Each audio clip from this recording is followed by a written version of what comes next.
communicating in our style, we're doing what works for us. But when we can learn to be flexible to other people's style, then we increase our chances of success with our communication and with our relationships. So the goal with personality work actually starts with understanding yourself first. It starts with, what are my preferences? How do I like to show up? How do I like to communicate? What feels right for me? And then we can say, okay, so if that's me, what am I seeing in this other person, and how might I want to flex or be a little bit flexible with my communication so that I can communicate better with that other person? Make sense? Mm-hmm. So it takes some learning, it takes some understanding, it takes some effort. This isn't something that we just like talk about once. It's like, I'm going to do it perfect forever, but it's that kind of checking back in and trying it out and learning about ourselves as well as others. So let's start with our, like, I call this a kind of quick and dirty self-assessment. To give you just a quick overview of what makes up these 4 different styles that represent DISC, or that DISC represents.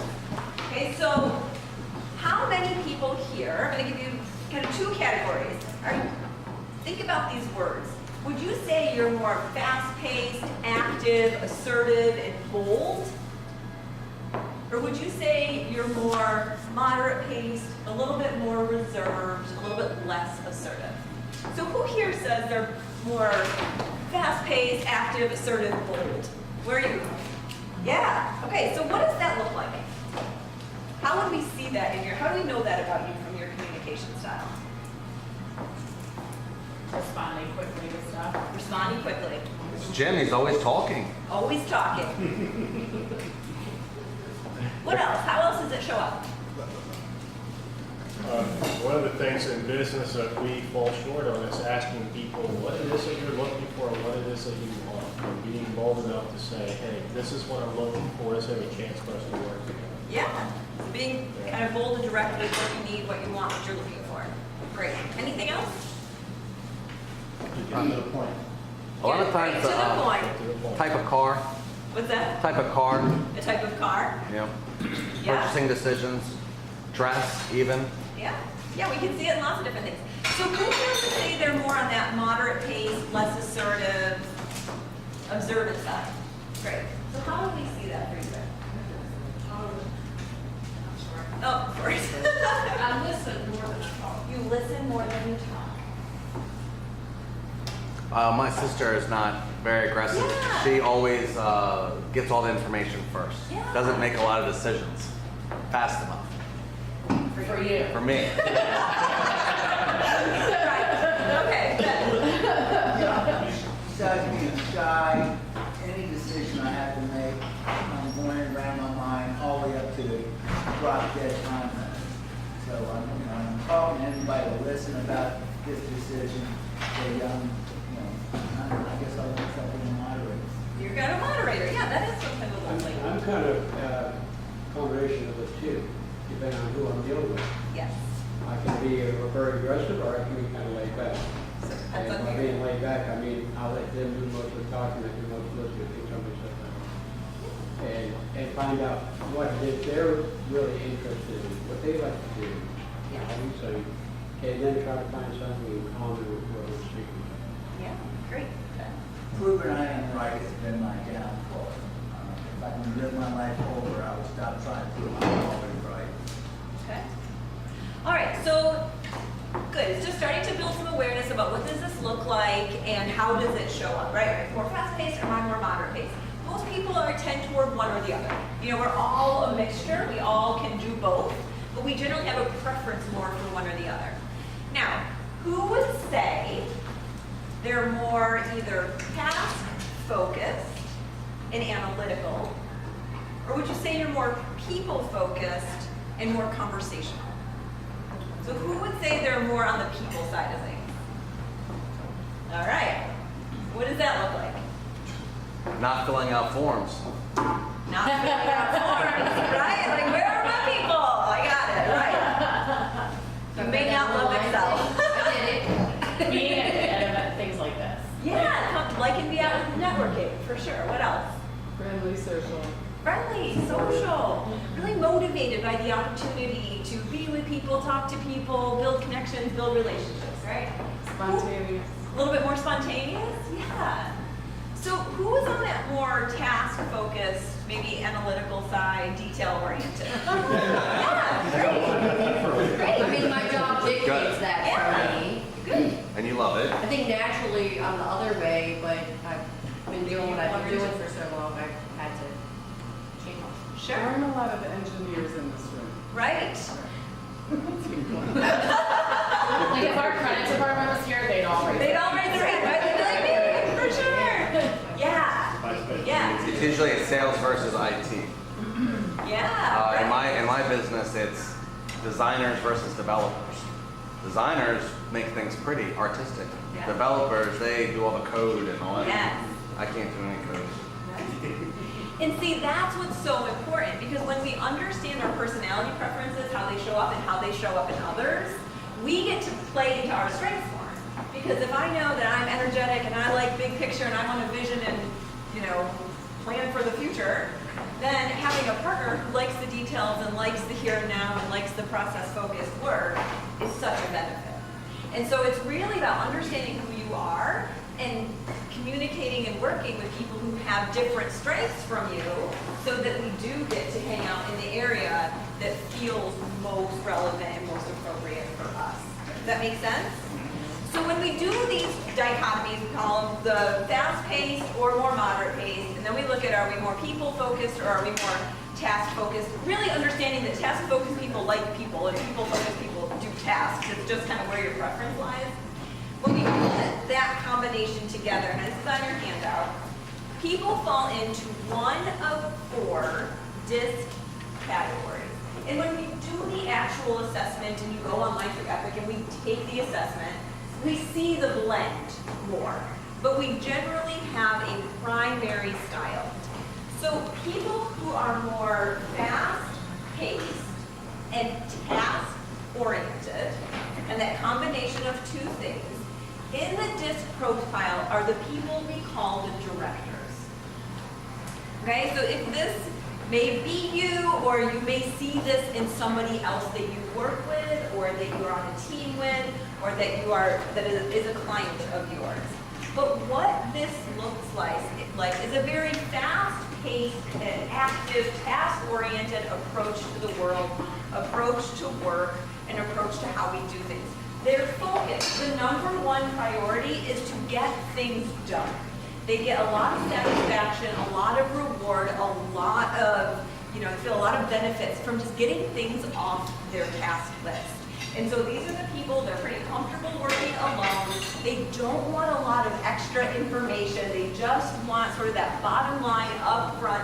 What do I need to do? What do I need to have? What are the problems and how can I solve them? Okay, so you'll see that very bold communication, very open and direct. And when people show you that kind of communication, what they want from you when you communicate to them is that more direct, less detailed, very upfront with what it is you have to offer or what it is you're looking for or what need you're trying to get met. Does that make sense? Can you either see that in yourself or see that in somebody that you work with, live with, volunteer with? Yeah. And so that's just a demonstration of personality, right? We all have one. Most personality theory says that our personality is genetically hardwired, so it's something that we're born with, and all of these personality styles bring a lot of value. The best way to tap into the value is to see it and then figure out how to really work with it. So for people who are more fast-paced, but on that people social side of things, in the DISC profile, those people type as what we call influencers.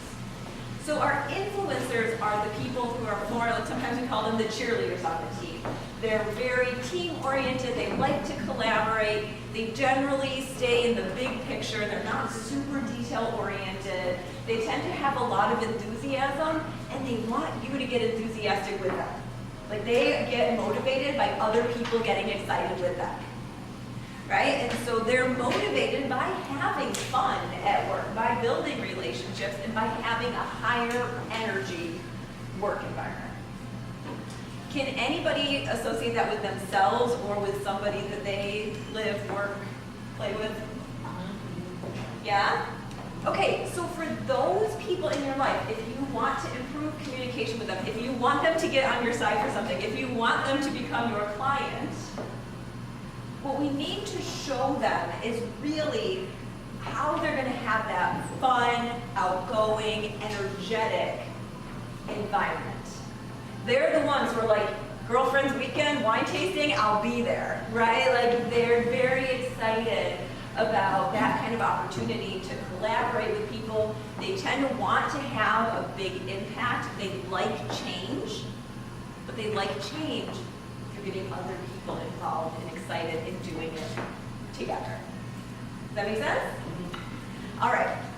So if we look at the DISC profile and we look at the people who are more task-focused and moderate-paced, that's what we call the conscientious on the DISC. The C stands for conscientious.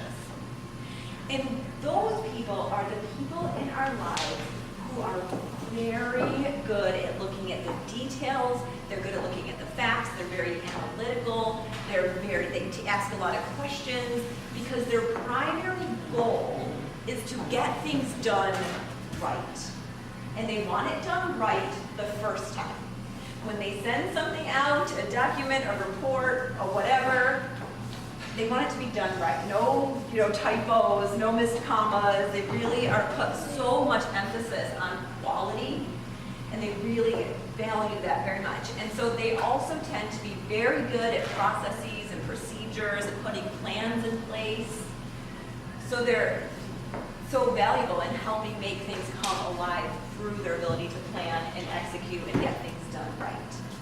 Did anybody see that in anybody that they communicate with? Yeah? Our executive director's that way. Your executive director's that way. Yeah. What's that?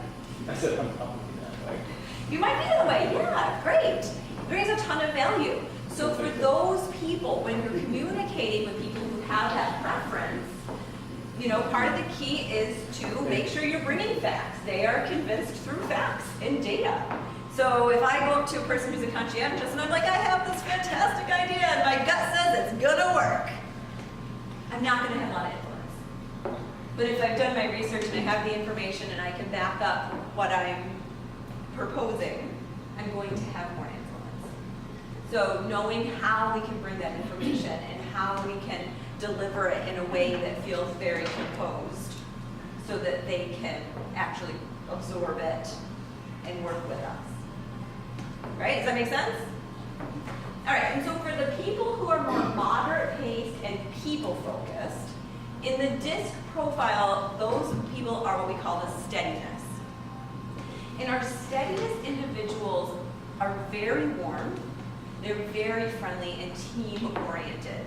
They're focused on harmony. They're very good at noticing what's going on for other people, recognizing the morale in the room, and helping to build it, improve it, make sure everybody's getting their needs met. They tend to put a focus on safety and security.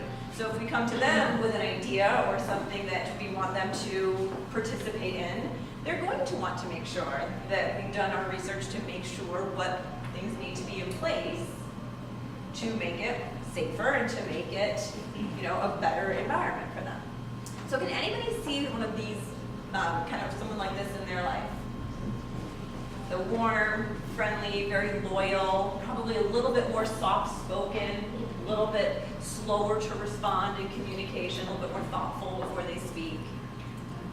Yeah, so for these people, their goal is to really do work together, do it in collaboration. And so they're motivated by opportunities to work on a team, to be in a warm and supportive environment, to know that there's going to be some stability and not a lot of chaos and not a lot of last minute, emergencies. And so keeping that in mind when we're communicating with them can help us improve how we deliver our message so that we can communicate better and have more of, have a better effect. So one of the things that I think about a lot with personality is really helping people recognize their starting point. Like, what is my go-to? My go-to is I'm an I. Like, I am just, I'm like, what are we gonna do? I'm like all energy all the time. But I married a C. So my husband's a conscientious. And it's such a wonderful pairing of skills. Because I'm always like, what's the next idea? When are we gonna go? Let's go get things started. And then he balances me out with like, what do we need to know ahead of time? What things do we have to have in place? What do we need to pay attention to as we're heading out the gate, right? Like, we were gonna go get a new car. We decided we needed a new car. And I was like, let's go car shopping. He's like, why would we do that? We haven't looked at the budget. We haven't looked at safety ratings. We haven't even talked about like how much car or what, anything. And so it's sort of that thing, if like I didn't say it, we probably never would have left. But if he wasn't there, we probably would have left with zero direction. So having that combining of skill sets allows for kind of a bigger picture, kind of a more complete approach to doing our work, to building our teams, to serving our clients. But the key with DISC is being able to recognize the difference so that we can communicate in a way. Like, I know that when I'm working with someone who is more on the steadiness or the conscientious side, that I do need to bring my tone down a little bit. I'm going to level myself out. I don't need to, I choose to, because I want to help give them the best opportunity to hear what I'm saying and to benefit from the communication.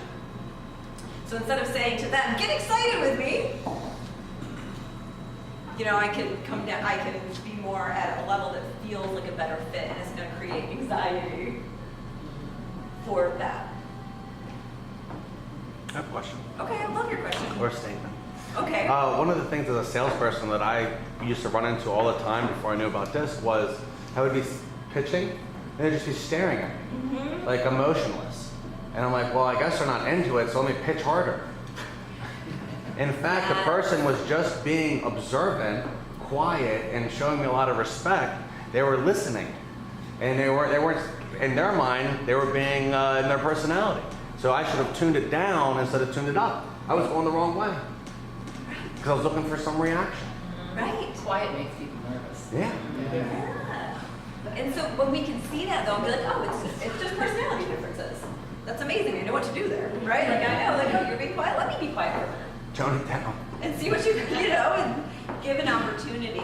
Because those of us who are more on that director or influence side, like we kind of keep the energy going. If the energy's not high, we're like, let's get it higher. When sometimes what we need to do is exactly the opposite. Same thing goes for people with that preference for steadiness and conscientious. If you want to have more influence with someone who's that D or the I, sometimes we have to just kind of bring it up a little bit. And when we do that, sometimes it can feel a little uncomfortable. It definitely takes a little bit of practice. And I really am not saying to be inauthentic or to be fake or to push yourself to be someone you're not.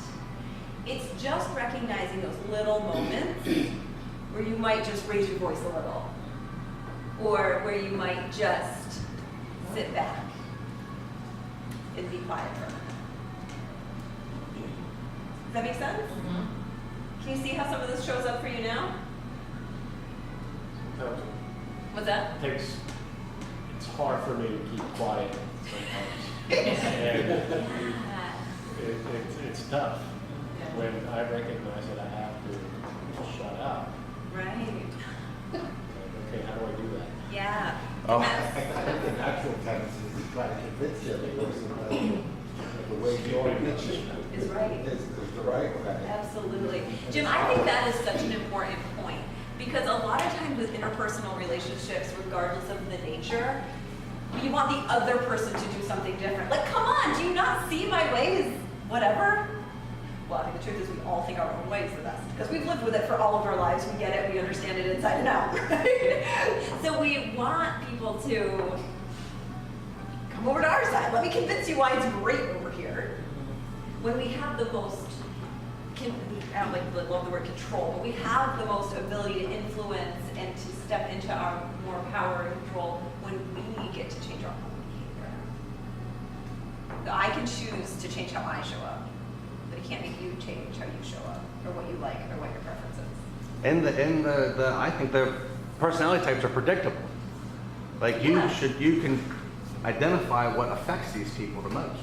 Like as an influencer, one of the things that affects me the most is if you say, I did a bad presentation, or maybe my appearance in public isn't doing so good. You know, that would affect me greatly. Where maybe a steady person, I would tell Michelle maybe, well, you don't want to be out of control. You know, you want to make sure you have a handle on this thing. And that would reinforce something in her head like, yeah, you know, so just like Obamacare or insurance, it's like, you want to take advantage of this. You want to be in control of this right now. You don't want to let the government dictate. And that would be a call to action to that specific personality type versus that other personality type, if that makes sense. Yeah. Is there like a personality test? Yeah, so this is based off of the DISC, which is owned by a company called Epic, and it's a trademark assessment. And so this is something we can do. You can also go online and do the free versions. When we do the DISC, like the official DISC, it comes like a 15-page report. It gives you a lot of insight into your own personality overview, the motivators and stressors, your priorities in the world. Also gives information on how specifically based on your style, you might be able to work better with someone who's an I, an S, a C, a D, depending on what you are. So it says like, oh, if you're this, and if you're working with an I, this is probably what you need to pay attention to. If you're, does that make sense? So it's a pretty useful, I think it's a very valuable tool. I use it a lot both with individuals and with teams, and you can get a lot of just powerful conversations. The other thing that adds a lot of value is because it gives you some language to talk about your preferences, and so it makes it a little bit easier to dig into your personality and how it's showing up. Yeah. Any other questions? One thing I will say, you know, I don't know what your kind of plans look like when you're talking to a customer, or you're sitting down with somebody. You know, I have a network marketing organization, and we have a plan, and it's very standard, and it's meant to be standard to help everybody be able to use it, right? We have these kind of go-to tools we use to share our products and share our services. But when we can look at that plan and say, you know, what part's really going to resonate with this person, and then put some more emphasis there, or even start there, and then kind of back it up and show the pieces in the order that's going to help us resonate with people more, it gives us more opportunity to then have their attention to continue showing them about what we have to offer. Question, comment? I have some comments. I have lots of comments. I keep thinking he's like, yeah. You have 15 minutes. 8-second commercial. We were just talking about it a few seconds ago. You know, you stand up, you say, I'm John Maggio, and then you're supposed to say some sort of qualifying statement. Now, what would that qualifying statement look like? Well, if you knew the personalities in the room, you could tune that statement to the personalities in the room. Now, notice when she said, raise your hand if you're a D or an I, like 80% of us said yes, right? So what kind of call to action could I instill a fear or a worry into a D or an I when I ask them, hey, you know, here's my qualifying statement. Are you scared of this or this? And they'd be like, oh yeah, like I need to be the boss. I need to be in control. I need to look good all the time, or something like that. So when I learned about this, the first thing I went back, right as soon as I realized what my weaknesses were, I went to go look at what was affecting everybody else. Because when we talk about selling, we talk about pain and pleasure. So in order to identify the pain from your prospect, you need another personality type. Because there's 4 types of pain on this piece of paper. That's the big takeaway for me. What are some compliments that you could give? Like maybe as an example, what would be a good compliment and a good fear for a dominant person? For a dominant person, well, a dominant person generally, these are all generalizations. I really own that. You know, the personality assessments are vast generalizations. But dominant people are generally motivated by power and status. So when you give them something that's going to give them a little bit more control, a little bit more access to resources, a little bit more money, you know, they see that. It's kind of a quick grab for them. You don't want the silver plan, you want the gold plan, Yes. right? I mean, you're gold, right? And make it find like the select, like the things that are more like, VIP, that kind of thing. Though that kind of language is actually what's going to resonate with someone who has more of that director side in them. Just to kind They of also go want to through. know how it's going to be kind of impactful kind of quickly. Yeah. They don't want to, well, we know a lot of things take a long time. They want to know what some of those quicker wins are going to be. What about the influencer? What's a good, a good pain point for an influencer? Well, many influencers like to have a lot of fun. They like to do things with lots of energy, and they tend to like a little bit of fame, a little bit of visibility. So how are we going to get more of that? Oh, you could maybe say, I know how to make this easier, faster for you. You won't have to fill out all this paperwork ever Yes, again. anything easier, faster, or fun. Yeah, anything easier, faster, and fun. And the other thing with influencers is they generally don't like a lot of repetition. So we get bored by daily schedules. We get bored by day in, day outs. So if you can show them how it's going to have variety, how it's going to be interesting, how it's going to be novel. How about that steady person? What's Yes. going to shake their tree? Steadiness, their primary concern is to maintain harmony. So with the conflict, in really tense situations tends to make them more uncomfortable. Going out doing things without much information about like the safety, the security, the predictability of it. No surprises. So no surprises. No surprises. And then the conscientious person? They want to know how you're going to make sure it is done correctly. Accuracy, Correct. precision, analytics, fact-based. You don't want to look like you're wrong in front of everybody, do you? They would freak out if they thought they were going to be wrong on the numbers. Yeah. So like with something like Rodan and Fields, like what we're going to talk about with the conscientiousness is the statistics, it is the research, it is what we know about these products. They're 20% genetics, 80%, that's the type of thing that a conscientiousness is going to want to know. A steadiness is going to want to know more about the team atmosphere and how we work together and how we support each other and how we continue to grow. The influencers are going to know about the events. Where are we going and what are we doing and how are we investing in personal growth and development, right? And the directors are just going to want to know, tell me what I'm going to get out of this. I know I've interviewed a lot of people for retail jobs and smaller positions, and it was amazing how many people applied for a sales job, but I now know they were not salespeople. And I've seen people actually go to college to be graphic designers where their personality doesn't suit the art at all. So it's like knowing this information really helps choose who you want on your team. Yeah. It really does. It really does. And one thing that I do, so I do work with a lot of independent business owners, and one of the things that I will tell you when you're running a business or building a business, build it in line with your personality. Because many of us have learned to be something different from who we feel we really are at the core. And so when we can build a business that we get to build from that place of this is who I am and I want to build something that aligns with that, it gives us a little bit more opportunity to be in our area of strength. And if you're in a job that doesn't feel, and looking at your job and looking at how does it align with your personality and your preferences, can be really powerful in helping you feel more fulfilled from your day-to-day work.